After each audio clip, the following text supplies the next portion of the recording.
Hello everyone, welcome back to our channel. तपाईहरुलाई पुनः स्वागत छ नेपाल अनलाइन स्कुलमा। हामी चाहिँ पढ्दै थियौं नि है ग्रेड 12 को। हामी NEB को ग्रेड 12 को पढ्दै थियौं। तपाईहरुको बोर्ड एक्जाम आइसकेको छ है। बोर्ड पढ्दै अलिकति बढी प्र्याक्टिस गर्नुपर्छ, अलि धेरै पढ्नुपर्छ है तपाईहरुले। पढ्दै थियौं त हामी के पढ्दै थियौं भनेर भन्नुहुन्छ भने हामी चाहिँ डेरिभेटिभ्स पढ्दै थियौं। डेरिभेटिभ्सको के पढ्दै थियौं भन्नुहुन्छ भने हामीले क्वेशन नम्बर 1 2 3 4 5 6 7 8 9 10 सकिसकेका छौं। अब आज हामी हेर्दै छौं क्वेशन नम्बर 11। क्वेशन नम्बर 11 को क्वेशन अलिकति इम्पोर्टेन्ट हुन्छ है एक्जामको लागि। त्यही भएर तपाईहरु तयारी नै रहनुपर्छ। त्यति भन्दै आजको भिडियोतिर जान चाहे म। आजको सब्जेक्ट भनेको चाहिँ dy/dx पत्ता लगाउनु पर्ने छ। जतिखेर चाहिँ यति भनेको चाहिँ यो छ है। यो चाहिँ फर्स्ट क्वेशन हो। dy/dx निकाल्नु पर्ने छ अरे। अब हामीले चाहिँ के भन्छौं भन्दाखेरि नि सुरुमा चाहिँ एउटा सपोज गर्छ एकै गिवन कुरा नै छ। सपोज गर्दैनौ बोथ साइडमा लग लिन्छौ। Taking log on both side. Log लिसके पछाडी के भयो त हामीसँग यहाँनेर अब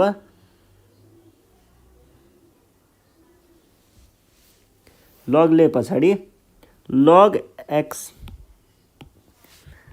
x to the power y र y to the power x छ इज इक्वल्स टु log 1 छ। यसको भ्यालु चाहिँ 0 हुन्छ।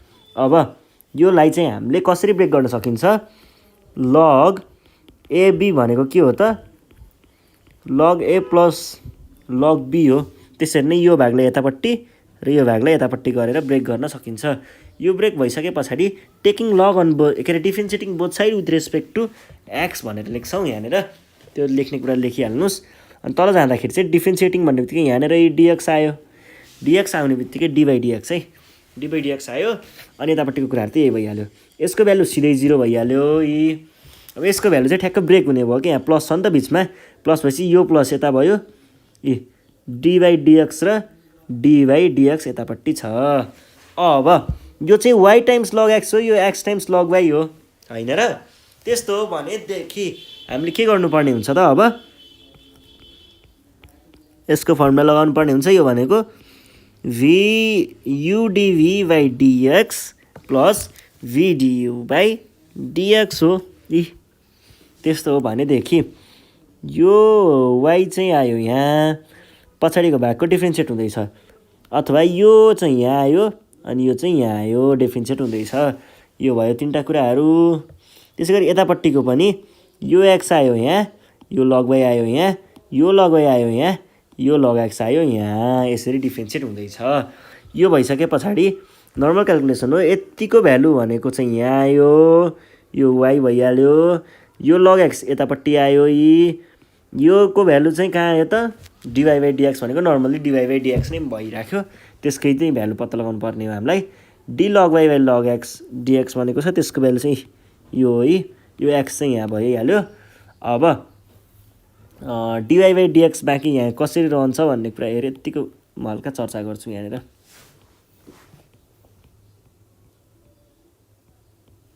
d log y/dx भनेको के हो त?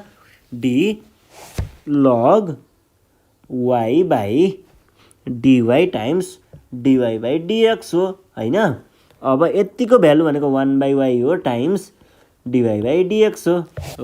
त्यही कुरा चाहिँ यहाँनेर भएको 1/y times dy/dx plus log y त छँदै छ। यो कुरा पनि भइहाल्यो। अब यहाँनेर यो छ, यहाँनेर यो छ। यो एउटा हामीले कमन लिएर यहाँनेर लेख्यौं। यसबाट बाँकी रहेको थियो x/y, यो आयो यहाँ र यहाँबाट log x बाँकी रहेको थियो, यो यहाँ आयो इज इक्वल्स टु बाँकी यो भाग र यो भाग थियो, त्यसलाई हामीले यहाँ माइनस गरेको छौं र यतापट्टि y/x प्लस log y भनेर भनेको छौं। अब यसलाई हामीले यति भागलाई क्रस मल्टिप्लाई गरेर तल ल्याउन पाइन्छ नि।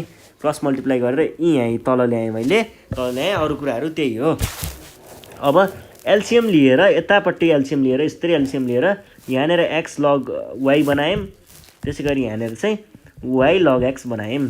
अब रेसिप्रोकल गर्दाखेरि यो त यसरी माथि जान्छ अनि डिभाइड बाइ यो चाहिँ यहाँ तल बस्छ। रेसिप्रोकल गर्यौं हामीले। रेसिप्रोकल गर्दाखेरि y आइपुग्यो यहाँ, x आइपुग्यो यहाँ। अरु कुराहरु त्यही हो। अरु कुराहरु केही पनि छैन। अझै यसलाई हामीले फर्दर सिम्प्लिफाई पनि गर्न सकिन्छ। कसरी त? Minus y square plus x log y भनेको के हो y to the power x हो टाइम्स वाइ भयो अनि whole divided by y square plus x to the power y times x यसलाई हामीले के पनि भन्न सक्छौँ माइनस वाइ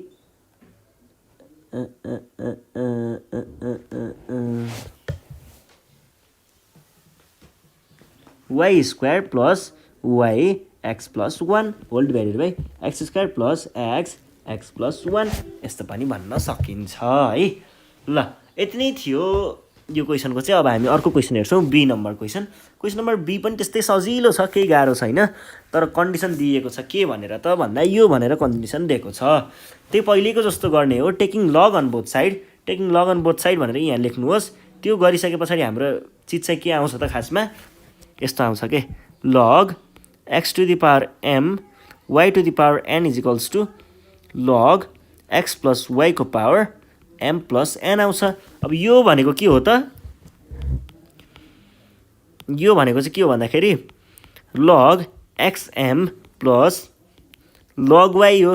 अनि यो भनेको के हो त m plus n log x plus y हो, यस्तो हो। अब यो भनेको फेरि के हो त m log x plus n log y हो इजिकल्स टु यो कुरा त भइहाल्यो हो। त्यही कुरालाई हामीले यहाँ डाइरेक्ट लेखेको छौँ। अब am differentiating both side with respect to x भनेर यहाँ लेख्न नछुटाउनु होला। अब त्यस्तो हो भनेदेखि के हुने भयो त यसको डिफ्रेन्सिएसन हो नि त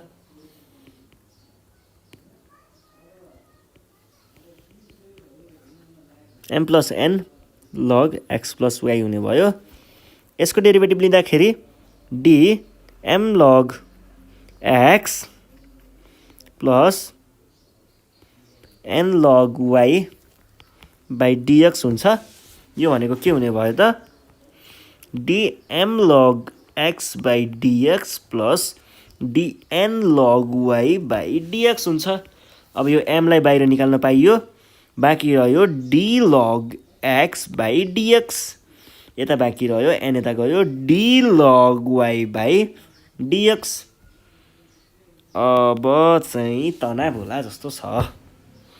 यसको भ्यालु चाहिँ डाइरेक्ट एम टाइम्स 1x हो, यतिको भ्यालु त थाहा छ, प्लस एन भयो। अब यतिको भ्यालु कसरी निकाल्ने होला त d log y by dx भनेकोमा चाहिँ differentiating with respect to x भनेको छ, तर यहाँ त वाइमा छ भनेपछि हामीले के गर्नु पर्यो d log differentiating with respect to y dy तल राख्न यत्तिकै पाइँदैन, माथि पनि राख्नु पर्यो, बाँकी रहेको भागलाई यतापट्टि लेख्नु पर्यो, सकियो हो। यस्तो गरिसके पछाडि यसको भ्यालु चाहिँ के हुन्छ 1/y times dy by dx हुन्छ हो। यसरी चाहिँ हामीले यो क्वेसनलाई सल्भ गर्न सकिन्छ है। यो कुरा भइसके पछाडि अब म तपाईँहरूलाई गरेर यहाँ भनिदिन्छु n by y d y by dx भनेर हुन्छ। अब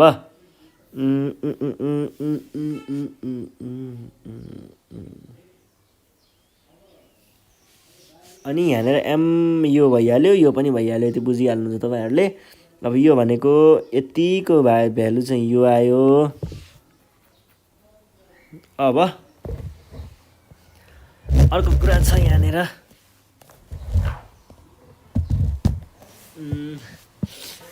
मल्टिप्लाई गर्ने कुरा थियो नि त। अनि पहिला सुरुमा यो दुइटा मल्टिप्लाई भयो, अनि यसले यो 1 लाई मल्टिप्लाई गर्दा यति आयो, अनि यो डिवाई बाई डिएक्सलाई मल्टिप्लाई गर्दा टोटलमा यति आयो, यो कुरा भयो। अब चाहिँ यताखेटि हेर्नु पर्यो।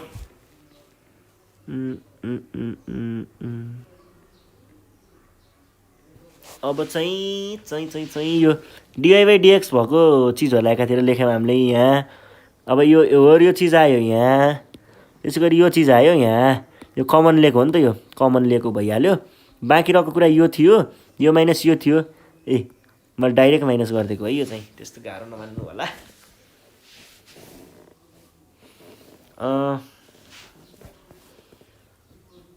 डाइरेक्ट माइनस चाहिँ गरिदिएँ, त्यही देखाउने हो र। देखाइन्छु।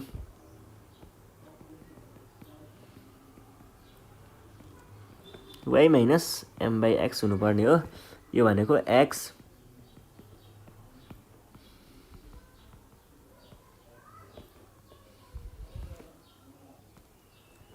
Is equals to x plus y हुने भयो xm plus nx minus mx plus के हुने भयो त my हुने भयो। यो र यो त साइड लाग्छ, यी साइड लागिसकेको छ यहाँ। बाँकी my र my कि ny my र nx बाँकी रहने थियो, यहाँनिर लेखेको छु त्यो दुइटालाई। तलपट्टिको भाग यहाँ तलपट्टि छ। अरू कुराहरू चाहिँ के हुने भयो त यहाँ पनि त्यस्तै नै माइनस गरेर यो चिज ल्याएको हो मैले। यो भइसके पछाडि यस्तै एउटा टर्म आउँछ यहाँनिर पनि यस्तै खालको। अनि यो चिज चाहिँ आयो यहाँ, यो चाहिँ क्रस मल्टिप्लाई भएर यो तलको भाग चाहिँ यहाँ आयो, यो माथिको भाग चाहिँ यहाँ तल आयो। यो भइसके पछाडि यो काटियो यो काटियो यो काटियो यो काटियो, बाँकी रह्यो y बाई एक्स। त्यही भएर dy by dx is equals to यति भन्ने कुराहरू हुन्छ है। बुझ्नुभयो होला नि यति कुरा त हो। यसरी चाहिँ हामीले सल्भ गर्ने गरिन्छ यो क्वेसनहरू। तपाईँहरूले बुझेकै हुनुपर्छ आई होप। बुझ्नु भएन भने हामीलाई सम्पर्क गर्न सक्नुहुन्छ। सम्पर्क नम्बर चाहिँ डिटेलमा पनि दिएको छ, होइन भने 98